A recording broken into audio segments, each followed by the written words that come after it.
fair warning. This is gonna be weirder than usual. Can't be helped. I've been looking forward to playing Control for a while now.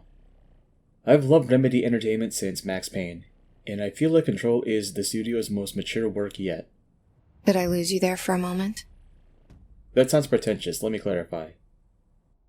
Remedy games have always had a tongue-in-cheek tone with their plots. Sure, there's an earnest quality to each of them, but the studio's not afraid to inject self-aware humor in their games, and they usually do a great job of dropping these jokes without sacrificing that earnestness in their tone. This isn't gonna be good. Is this on? How can you tell? I'm sorry, I'm not very good with gadgets.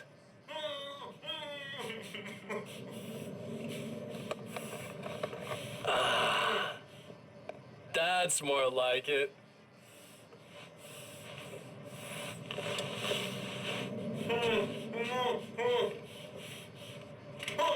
I'll be right with you. I just gotta do this one thing. Control is the most Remedy Entertainment game that Remedy Entertainment's ever made. Just look at it.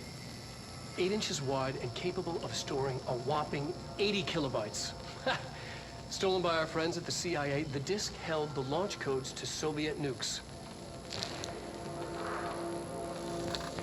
This is not the disk, of course, but one exactly like it. A perfect fusion of concepts vibrating in the Cold War era collective unconscious. A receptacle. It is a receptacle for dangerous energies to hone in on, and they did. We don't have the details, but when things started flying around the disk, it was transferred to us. It's an object of power. OOP. Oops. Oh, and it can launch things telekinetically through the air. To date, we've launched maybe 3 dozen pencils. And once, we even launched a cup.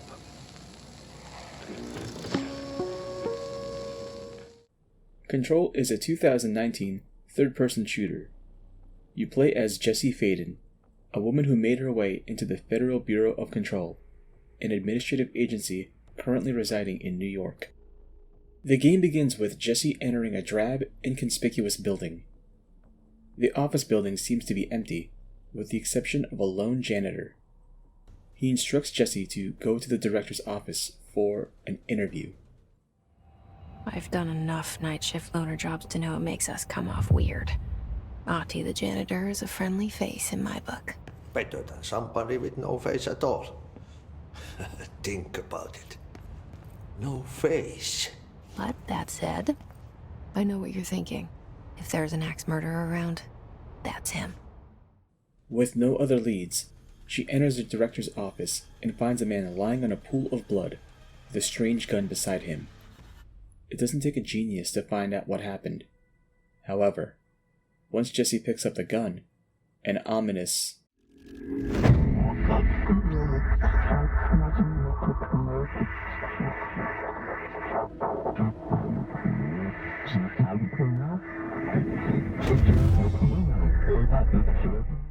voice informs Jessie that she is now the new director of the FBC.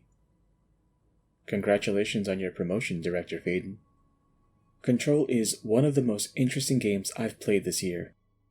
As much as I love Remedy, I like to joke about how all of their games are basically third-person shooter plus gimmick.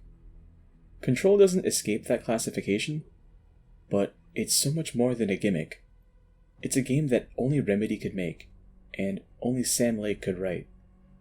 It's got so much of that studio's DNA imprinted onto its gameplay and plot. Thank you for calling Dangerous Liaisons. For Candy, press 1. For Sandy, press 2. For Mona, press 3.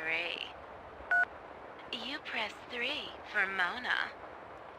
Hi, this is Mona. What's your name? I just need someone to talk to. Honey, this is a phone sex line. All we do is talk. Right. How do you fix something like that? How do you make amends? I thought it would help, but it only made it worse. Just give me your credit card number and I can listen to you all night. killing them all only made it worse. It didn't bring them back. Hey, what are you, some kind of weirdo? Sorry, Sorry. We used to play there all the time. Me and Dylan, and other kids as well. We loved it. This time, I remember, was different. That sounds pretentious. Let me clarify. A Remedy entertainment game features all of these elements. 1. Third-person shooting gunplay. 2. A plot that starts out mundane, but eventually ramps up to outrageous extremes. And 3. Copious amounts of fourth-wall-breaking humor via diegetic media. Are we men dreaming of being butterflies, or butterflies that dream of being men? Such philosophical concerns are by necessity abstract. And yet, some of us can find concrete proof of the nature of our existence in Night Springs. Tonight's episode, an absence of creativity. Stepping to the FBC, there's lots to do, there's lots to read, but don't touch and don't scream much. Let's join the Threshold Kids. Let's join the Threshold Kids. Control has all of these elements, but blends them together far better than Remedy's previous titles. What makes it all work is the setting. The Federal Bureau of Control is basically an SCP Foundation. All those stories about ordinary items causing extraordinary events, that's the Bureau's bread and butter. Does that toaster cause people to hear voices in their heads? The Bureau's on it. Does that bowling pin create dimensional rifts in space? The Bureau's on it. Does that fedora cause anyone wearing it to post on Reddit? The Bureau's on it. Jessie's here to find answers about an event that happened to her during childhood, but to discover the truth, she'll have to find a way to undo the Bureau's lockdown and save all the survivors in the building. I mean, that is the director's responsibility. The Federal Bureau of Control's goal is to protect the general public from exposure to AWEs, or Altered World Events. These kinds of things can cause bad stuff to happen to people, places, and things. Objects affected by AWEs are either called altered objects or objects of power. Control's gameplay consists of guiding Jessie through the various departments of the FBC. A hostile force known as the Hiss have taken over the Bureau's headquarters, which is called the Oldest House. It's a place of power, a building that's always changing its form, and the Hiss have twisted its nature and caused it to become an obstacle to its occupants. As director, Jessie has to meet each department's head and assist them in whatever problem is undermining their work. In gameplay terms, the Oldest House serves as the game's hub, and it's a big hub. I like how places on the map that have yet to be discovered are blacked out with what looks like a black Sharpie, as if you're reading from a file with redacted information. Control structure reminded me of Arkham Asylum, and how Batman had to resolve the prison outbreak at Arkham and take out every threat during a single night. All I know is that Marshall went to the research sector to secure the HRA production after the Hiss first attacked. I need to go after her. How can I get to the research sector? Use my keycard. The sector elevator will take you there. Control has that same sense of urgency. The game goes in depth to explain the nuance between altered objects and objects of power. But the gist is, altered objects are objects that cause weird things to happen, and OOPs are the same thing, but Jessie can use them as player abilities. There is a curious correlation with the yet unknowable forces intruding upon our world, in the form of altered world events. These forces gravitate toward archetypal objects, a gun, a television, a supposedly haunted house. So clearly humanity affects this process. Our collective unconscious is a map of sorts. Everything that Jessie can do in Control is tied to an object of power. Her gun is called the service weapon, and it shifts forms. Each form is an archetype of the kinds of guns you'd expect to see from a shooter. There's a pistol form, a shotgun form, an automatic weapons form, a sniper form, and a grenade launcher form. When the service weapon changes forms, it shifts the cubes that comprise its frame to match the shape of the crosshairs for its respective form. Something that took me a while to learn is that the service weapon doesn't manually reload, but instead refills its ammo through cooldown. Pressing R actually causes the camera to shift its orientation from either left or right of Jessie. Jessie can only wield 2 forms at any given time. I thought this was needlessly restrictive and some kind of holdover from Alan Wake's and Quantum Break's designs. But it's not a big deal because you can always go into the game's menu and swap out whichever forms you want to use on a given fight.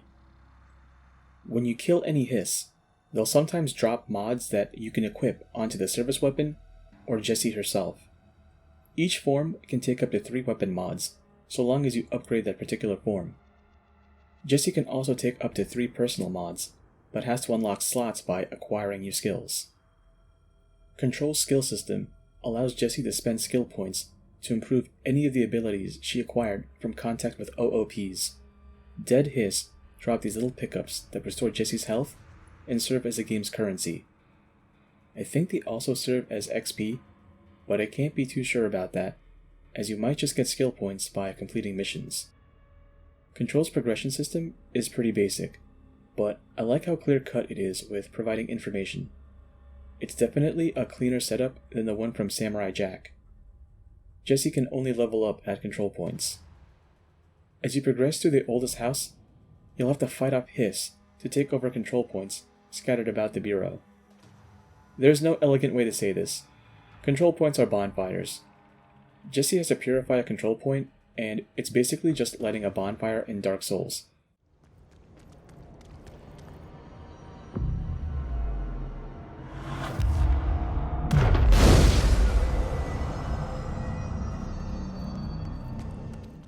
Control points allow Jessie to learn new skills, improve the service weapon's various forms, craft mods, and fast travel. You can travel to any control point you've already purified. Control points also heal Jessie from any damage she may have taken during battle. Also, when you die, you respawn at the last control point and lose a percentage of currency. See? Bonfire. Jessie can't reach every part of the bureau from the start, as she won't have the skills required to reach the more treacherous areas of the FBC from the get-go. That's where the Arkham aspect of the game is evident. The game loop goes down like this. Reach a new department, fight off the Hiss, purify a control point, seek out the department head, find out what they want, solve their problem, go back to step 1. It's pretty simple and effective as a loop, and what's impressive is that it never feels stale. Each department has its own issues and needs, and each department has its own quirks. There's always a reason for why something needs to be done, and to the game's credit, it does a great job organizing the missions, so you'll know which ones are main missions and which ones are side missions. As far as Remedy protagonists go, Jessie is by far the most agile character they've designed. It shouldn't be too surprising to know that she can run circles around Max Payne, but she can also run indefinitely, which already makes her better than Alan Wake, who has the endurance of a Silent Hill protag. Along with her marathon endurance, Jessie can climb any ledge that's slightly above her when she's jumping. This is all just her base movement though. Every object of power Jessie meets in Control will grant her a new ability. It's all the stuff you expect to find from a third-person action game, but they're all done extremely well. Control's launch ability has surpassed even Saints Row 4's Lift in terms of responsiveness and impact. Be careful about doing double inputs on your keyboard though. It's pretty easy to toss out an object and then immediately pick up another when you wanted to shoot instead. Along with launch, Jessie can use defensive abilities like dash to avoid enemy attacks, and pick up nearby debris and use it as a makeshift shield to protect herself from projectile attacks. One ability allows Jessie to take control of weakened Hiss to draw aggro away from her. Jessie can also levitate to reach areas that she would otherwise be unable to reach. Along with being the most agile Remedy character, Jesse also has the best fall control.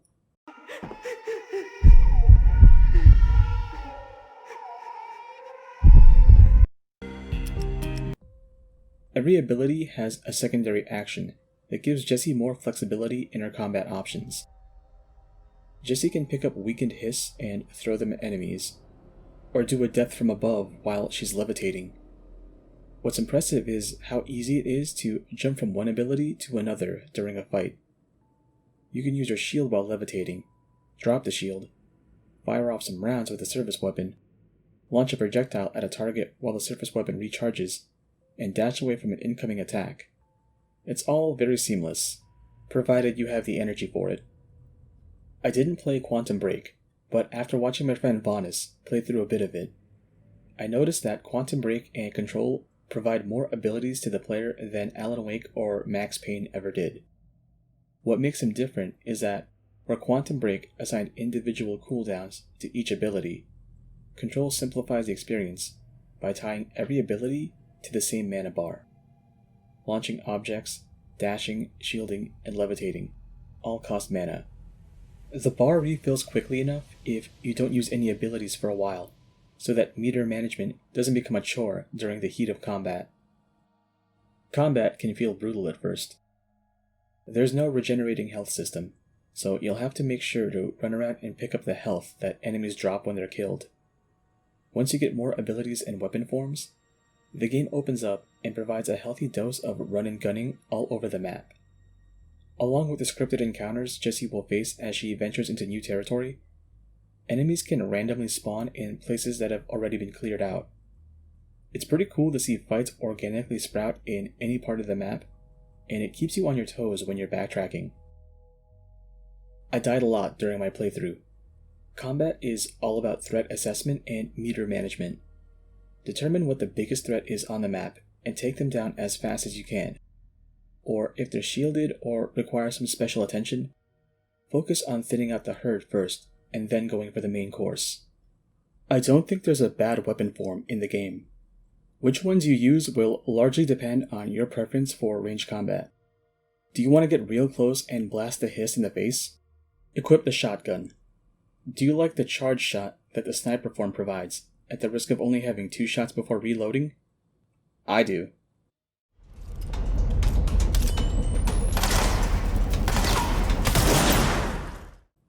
The one form that I will say you should get as soon as it's available is the grenade launcher form. It has 3 shots by default, but if you hold down fire, you can charge it up and let all 3 grenades out in one burst. Also, the grenades will chase the nearest enemy. Just be careful and don't blow yourself up with it. So that's the boring part of the game out of the way. Now let's get to the meat. What really makes Control worth playing is the game's style. The conceit of being in charge of an SCP Foundation provides a lot of fertile ground for Remedy to show off all manner of things. Pseudoscience meets weird science.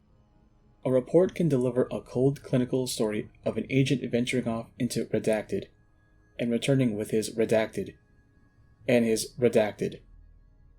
Another report can show department heads being passive-aggressive dicks to each other. The arrangement of each department seems logical despite their illogical subject matter. The research department has subdivisions for rituals next to hypnosis and luck. The best jokes are just straight-up sight gags. The containment sector has a vault that locks up all of the dangerous altered objects away.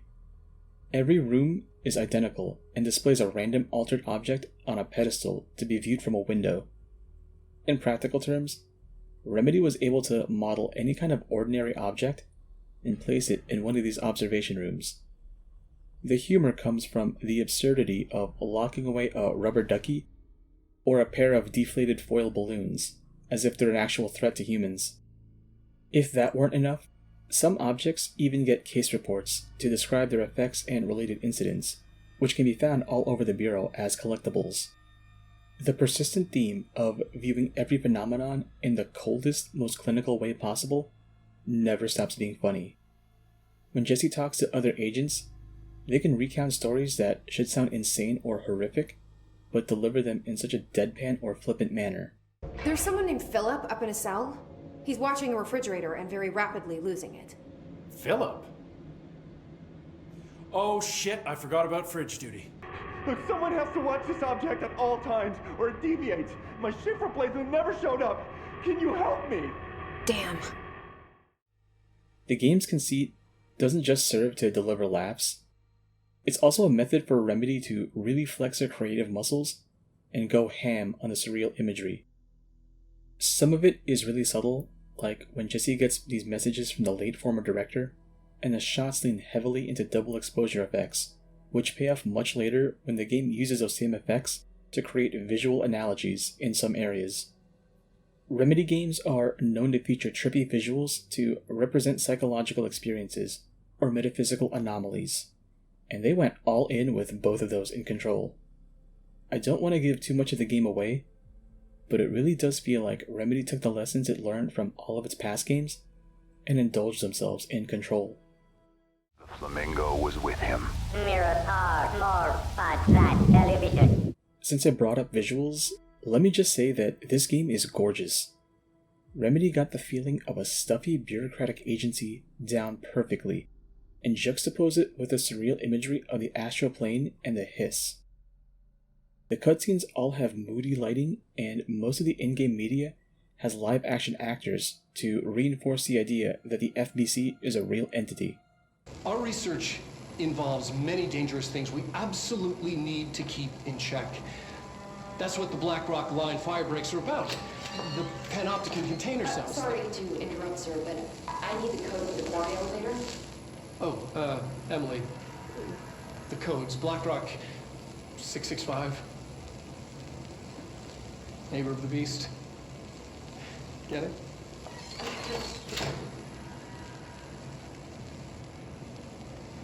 We can do that again. The chemist had been using the workstation when he died. The half-life of the lab rat had ended online, his password blinking on the screen. 665, the neighbor of the beast.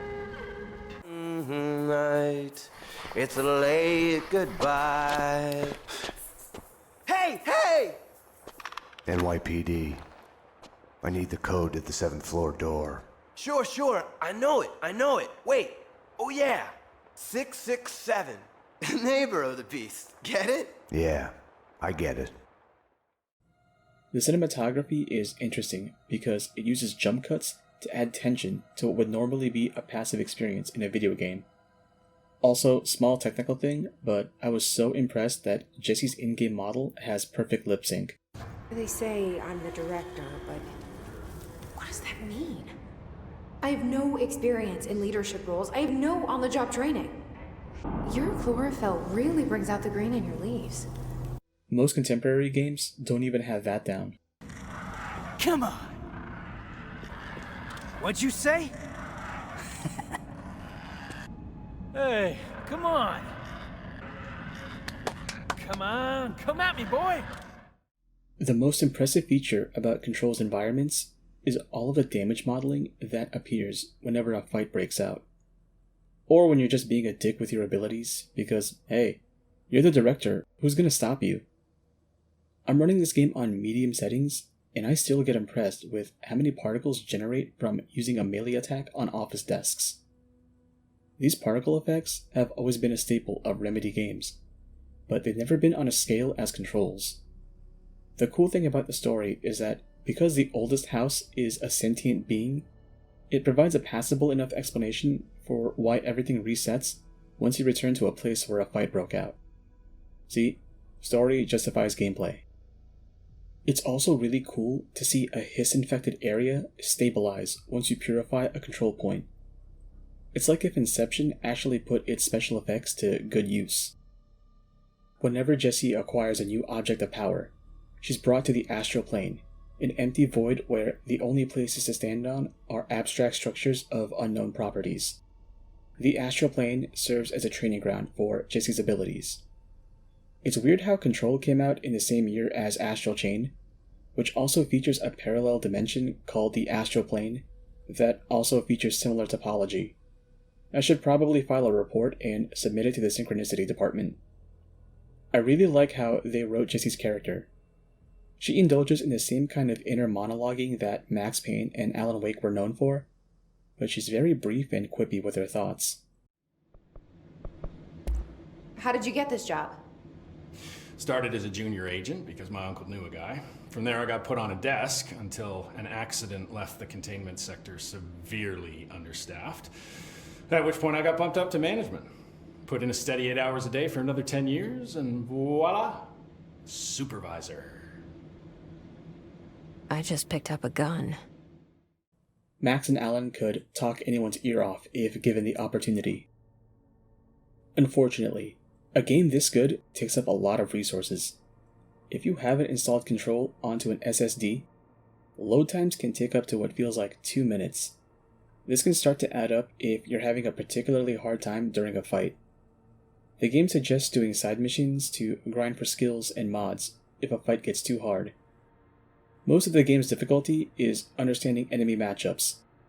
I'll give it to Control for having the most enemy variety I've ever seen in a Remedy title. There's a healthy mix of ground and air troops, and higher level enemies may come with shields that require you to remove them before dealing damage. Some of the flying enemies can be pretty annoying because they'll whip away from launched objects. They're the reason why I carry the sniper form for most of the game. Boss fights can be touch and go.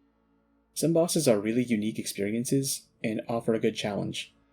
I died a lot to this one because I was trying to figure out how to deal with his third phase when he turns the lower part of the arena into a hurt floor. Still a good fight once you learn the attack cycles. Some boss fights are just upgraded enemy types that deal more damage and take more hits. They usually get mixed in with ads and they end up feeling like a slog more than a proper fight. A minor nitpick I have with the game is that inventory space for mods is really limited, and it doesn't take long to fill up all of your slots. Take the time to look at your stock and smelt every redundant mod that has worse stats and the currency. Some weapon mods apply to various forms, so it might be good to keep a few of them around in case you want to mix them up for specific fights. All in all, Control is such a good game. I don't know if I'm doing it enough justice just to say that.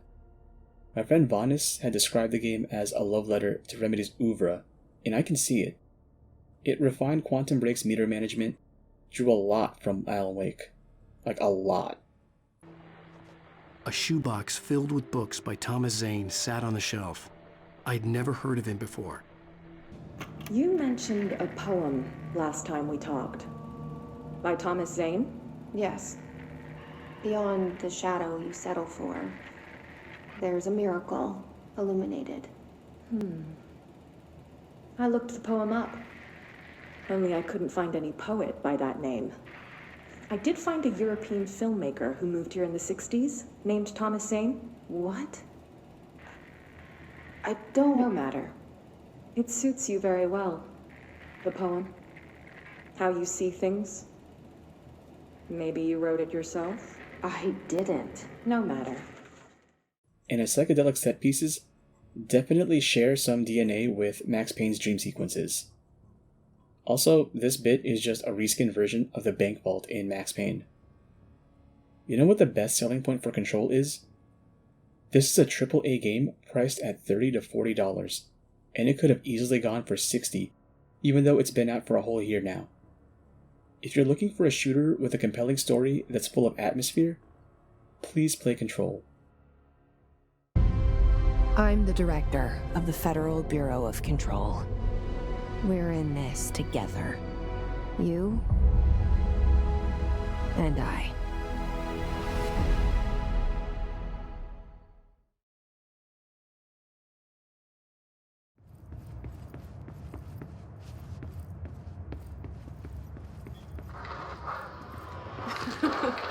Really?